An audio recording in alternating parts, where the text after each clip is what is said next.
When I go into coffee shops, they're usually busy and well staffed behind the counter. The visual merchandising of their range of refreshments is usually very well thought through, and invariably the display cabinets are spotlessly clean, inviting and well stocked. And more often than not, the staff are usually attentive and they give a good, consistent level of service. But regardless of the logo on the front door, they never seem to have quite the same commitment to clearing away used cups and wiping down tables that have been vacated. Often before I can sit down, I'm clearing a table myself and asking for a staff member to wipe it down. And then there's the washrooms.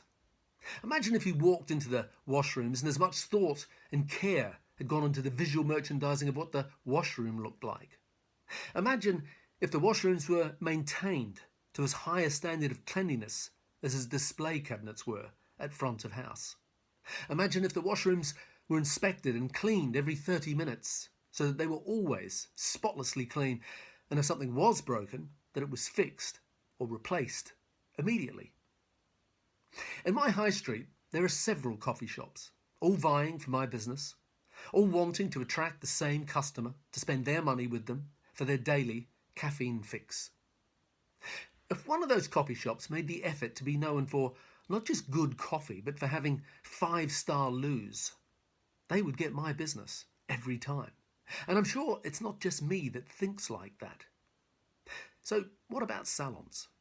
I always tell hairdressers that some of the best education you can get is by being a client at other salons.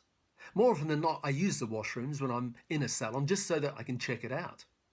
Obviously, there are a lot of factors to consider as to what you should invest in your washroom facilities. For example, is a salon in a mall or is it a standalone premises? Is it a budget salon or is it a luxury salon? See, I visit some salons where the washrooms are like a 5-star hotel with wall-to-wall marble, complimentary fragrances, aromatherapy candles, fresh flowers, etc. But then I'll visit others where it's just a simple no-frills loo that is shared by both staff and clients. But regardless of what your washrooms are like, the number one criteria is that they should be spotlessly clean 100% of the time. And that isn't about money. That's about standards. So thank you for watching. If you don't already subscribe to the 2-Minute Salon Manager, you can do so by visiting growmysalonbusiness.com. Have a great week.